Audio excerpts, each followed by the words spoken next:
Hello student, युवा computer study channel में आपका स्वागत है। आज हम बात करेंगे डीसीए और पीजीडीसीए जो एग्जाम अब फॉर्म भरने लगे हैं, कुछ दिन बाद एग्जाम होंगे। उसमें से एक बुक है IT10, जिसमें से हमारा यूनिट नंबर 3 का पहला क्वेश्चन इंपॉर्टेंट क्वेश्चन होता है ई गवर्नेंस क्या है, इसके प्रमुख लक्षणों को समझाइए व ई गवर्नेंस तथा ई गवर्नेंस में अंतर स्पष्ट कीजिए। यदि मैं ई गवर्नेंस और ई गवर्नमेंट में कॉमन अंतर एक बता दूं और एकदम कॉन्सेप्ट क्लियर कर दूं तो आप बोलोगे यस सर। मैं बोलता हूं ई गवर्नमेंट क्या कहलाता है। ई गवर्नमेंट क्या होता है?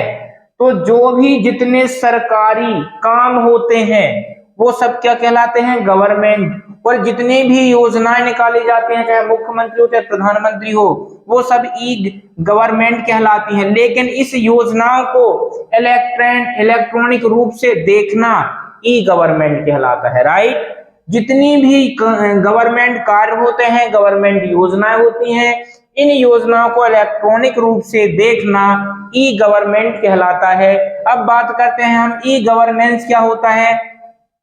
तो जो भी योजना गवर्नमेंट के द्वारा बनाई जाती है, जो भी योजना गवर्नमेंट के द्वारा बनाई जाती है, उस योजना को जिस एप्लीकेशन के द्वारा क्रियान्वयन किया जाता है, क्या किया जाता है?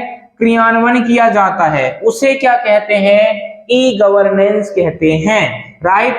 मतलब योजना बनाएगी गवर्नमेंट और उसको क्रियान्वित कौन करेगा? जो भी एप्लीकेशन क्रियान्वित करेगा उसे कहते हैं ई गवर्नेंस। फॉर एग्जाम्पल मैं आपको बताता हूं कि जैसे हमारे देश में बहुत सारी बाईपास रोड बन रही है, राइट। तो ये बनवा कौन रहा है? ये गवर्नमेंट के द्वारा बन रही हैं, गवर्नमेंट के द्वारा बन रही हैं। लेकिन यहाँ पर गवर्नमेंट देखने थोड़ा आएगी कि कैसे बन रही है, क्या बन रही है और क्या हो रहा है। तो गवर्नमेंट किसी कंपनी को ठेका दे देती है कि एक काम करो, यहां से लेके यहां तक रोड आप बनवा कर दोगे। तो जो इंसान ठेका लेता है या जो व्यक्ति ठेका लेता है उसे हम कहते हैं ई गवर्नेंस। क्यों? गवर्नमेंट योजनाओं को जो क्रियान्वित करता है उसे बोला जाता है ई गवर्नेंस। ओके, मतलब कि गवर्नमेंट क्या करता है? एक स्ट्रक्चर तैयार करता है और उस स्ट्रक्चर को जो भी कंपनी या जो भी एप्लीकेशन के द्वारा क्रियान्वित किया जाता है वो सब क्या कहलाता है? ई गवर्नेंस कहलाता है, ठीक है ना। जैसे मैं बोलता हूं कि अभी कोई पीएम विश्वकर्मा योजना चल रही है, तो ये तो गवर्नमेंट की योजना है, लेकिन हर जगह ऑनलाइन से उसके फॉर्म भरे जा रहे हैं। तो जिस भी एप्लीकेशन के द्वारा फॉर्म भरे जा रहे हैं वो एप्लीकेशन एक प्रकार का ई गवर्नेंस है। क्यों है? क्योंकि वो एप्लीकेशन के द्वारा सारी जन सेवा तक ये हमारी जानकारी प्राप्त होती है, राइट। तो गवर्नमेंट क्या करता है? योजना बनाता है, उसको जो क्रियान्वित करता है, आम आदमी तक पहुंचाता है, उसे ई गवर्नेंस कहते हैं। अब आते हैं हम बुक की भाषा में। किसकी भाषा में आते हैं? बुक की भाषा में।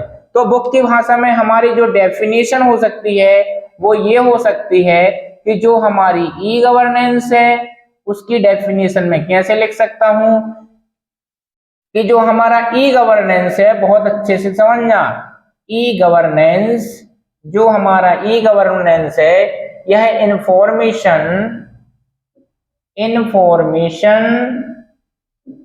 तथा कम्युनिकेशन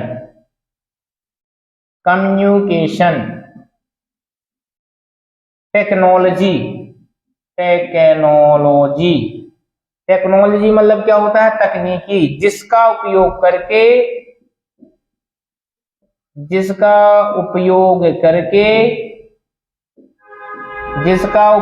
करके गवर्नमेंट सेवा में यूज किया जाता है या गवर्नमेंट सेवा के लिए यूज किया जाता है, उसे हम क्या कहते हैं? ई गवर्नेंस कहते हैं। ध्यान रखना, ई गवर्नेंस क्या है? ई गवर्नेंस इंफॉर्मेशन तथा कम्युनिकेशन मतलब कि जितनी भी जानकारी होती है, देखो ई गवर्नेंस क्या ना बोला, इंफॉर्मेशन, जितनी भी जानकारी होती है और इन जानकारी को जब आम जनता तक संचार किया जाता है, भेजा जाता है, जिस टेक्नोलॉजी के द्वारा भेजा जाता है, जिसका उपयोग करके गवर्नमेंट सेवा के लिए उसे यूज करते हैं, उसे ई गवर्नेंस कहते हैं। ठीक है ना। तो ई गवर्नेंस एक सूचना तथा इस सूचना को आम जनता तक पहुंचाने का एक तकनीकी है जिसे हम ई गवर्नेंस के नाम से जानते हैं। और बात करते हैं हम कि जो ई गवर्नमेंट होता है वो किस चीज के लिए होता है। तो जो हमारा ई गवर्नमेंट होता है इसके डेफिनेशन हम लिख सकते हैं कि सूचना की पहुंच और उपयोग के माध्यम से, सूचना की पहुंच और उपयोग के माध्यम से भारत में प्रत्येक नागरिक के प्रति पारदर्शिता दिखाना ई गवर्नमेंट कहलाता है। राइट। अब बात करते हैं हम कि जो ई गवर्नेंस होते हैं वो मुख्य रूप से कितने प्रकार के होते हैं। तो जो ई गवर्नेंस होते हैं वो मुख्य रूप से 4 प्रकार के होते हैं। कितने प्रकार के होते हैं? 4 प्रकार के होते हैं। पहले हमने लिखा G2C, इसका मतलब क्या होता है? Government to citizen, government to citizen. दूसरा हो जाएगा G2B, मतलब क्या होगा? गवर्नमेंट टू बिजनेस, गवर्नमेंट से व्यवसाय। तीसरा यहां पर क्या होगा?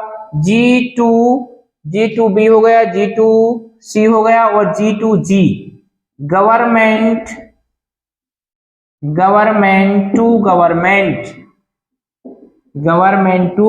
गवर्नमेंट। और एक और हम ले लेते हैं G2E, मतलब क्या होगा?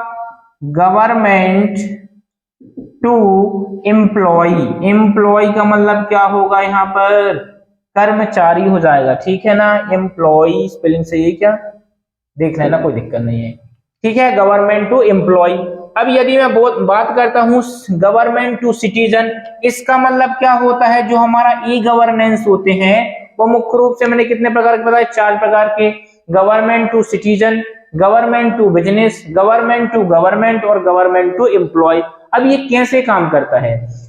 गवर्नमेंट की जितनी भी स्कीम है भारत के प्रत्येक नागरिक तक हम गवर्नेंस के द्वारा पहुंच सकते हैं। तो ये पहला होता है कि हम जो गवर्नेंस के संबंध होते हैं वो 4 प्रकार से बना सकते हैं गवर्नमेंट के द्वारा। तो पहला क्या है कि गवर्नमेंट की जितनी भी स्कीम निकलती हैं हम उन स्कीमों को गवर्नेंस के थ्रू देख सकते हैं। मतलब नागरिक, सिटीजन मतलब नागरिक, भारत का प्रत्येक नागरिक गवर्नमेंट से डिजिटल रूप में जुड़ सकता है, इलेक्ट्रॉनिक रूप में जुड़ सकता है। किसके द्वारा? ई गवर्नेंस के द्वारा। इसके बाद गवर्नमेंट टू बिजनेस, मतलब जो व्यवसाय होते हैं, यदि हम चाहते हैं कि गवर्नमेंट की कुछ ऐसी योजनाएं हैं जिसको देखकर हम अपने व्यवसाय को और ऊंचा ले जा सकें, तो यहाँ पर हम गवर्नमेंट टू बिजनेस का यूज करेंगे।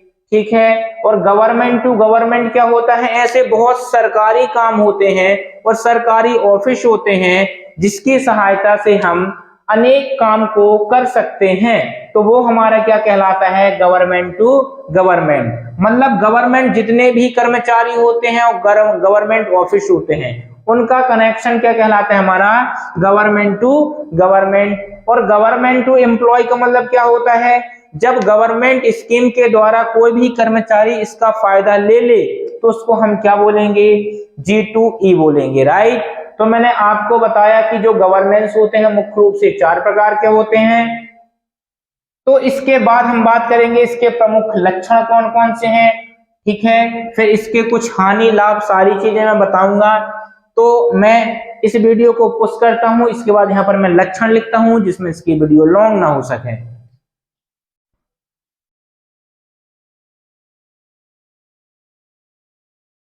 हाँ, इसके बाद हम बात करते हैं ई गवर्नमेंट लक्षण कौन कौन से होते हैं और ई गवर्नेंस के लक्षण क्या होते हैं। इसका मतलब ये होता है कि गवर्नमेंट हमको ये देता है और इस मतलब गवर्नमेंट ये सुपर स्ट्रक्चर प्रदान करता है, गवर्नमेंट को स्ट्रक्चर प्रदान करता है और उस स्ट्रक्चर को क्रियान्वित कौन करता है, गवर्नेंस करता है। फॉर एग्जांपल गवर्नमेंट अनेक प्रकार की सेवाएं देता है और इस सेवाओं का कनेक्शन पब्लिक तक ले जाने का काम कौन करता है, गवर्नेंस करता है। मतलब क्या दी, गवर्नमेंट किसी प्रकार की सेवा दी, अब गवर्नमेंट घर घर तो जाके ये बोलेगा नहीं कि भाई साहब ये गवर्नमेंट है, आप ये कर लो, वो कर लो, ये कर लो। आपको जो भी जानकारी होगी वो ऑनलाइन तरीके से ही मिलेगी, ओके। और जो भी एप्लीकेशन ऑनलाइन तरीके से आपको जानकारी प्रोवाइड कराएगा वो कहलाएगा हमारा ई गवर्नेंस कहलाएगा। तो गवर्नमेंट का पहला लक्षण क्या हुआ, सेवा देना। गवर्नेंस क्या करता है, इस सेवा का कनेक्शन करता है और ये कनेक्शन के माध्यम से पब्लिक तक पहुंचाने का कार्य होता है। बात करते हैं इंफॉर्मेशन। गवर्नमेंट किसी प्रकार की सूचना निकालती है लेकिन हमको सूचना अनेक प्रकार से मिल जाती है इलेक्ट्रॉनिक डिवाइस को दे जाने से। फेसबुक हो गया, इंस्टाग्राम हो गया, ऐसी बहुत सोशल साइट होती हैं कि गवर्नमेंट के द्वारा उनकी साइट से सूचना निकली नहीं कि आम लोगों तक पहुंच जाती है। तो पब्लिक सर्विस देने का काम कौन करता है, गवर्नेंस का होता है। मतलब कि इंफॉर्मेशन गवर्नमेंट से निकली और जो हमारे पास तक पहुंचती है वो किसके माध्यम से पहुंचती है, गवर्नेंस के माध्यम से पहुंचती है। गवर्नमेंट एक सुपर स्ट्रक्चर तैयार करता है, बुनियादी ढांचा बनाता है और उस बुनियादी ढांचा को पब्लिक सर्विस तक कौन लाता है, गवर्नेंस लाता है, राइट। वेबसाइट, गवर्नमेंट कोई वेबसाइट बनाती है, उस गवर्नमेंट वेबसाइट को लिंक करता कौन है, गवर्नेंस करती है। ये चीज का ध्यान रखना। किसी भी प्रकार के ऑनलाइन कोड रहते हैं, उन ऑनलाइन के कोड के माध्यम से जब कोई ऑनलाइन डिस्कशन होता है तो ये भी कौन करता है भाई साहब, गवर्नेंस करती है। तो मैं आज की वीडियो में ई गवर्नेंस क्या है, ई गवर्नेंस के लक्षण क्या होते हैं, ठीक है, इन दोनों में अंतर क्या होता है, और अगली वीडियो में इसी से रिलेटेड बहुत ही इंपॉर्टेंट वीडियो लेकर आऊंगा। तो इस वीडियो को यहीं फिनिश करता हूं। वीडियो पसंद आए तो लाइक करें, शेयर करें, सब्सक्राइब करें। धन्यवाद।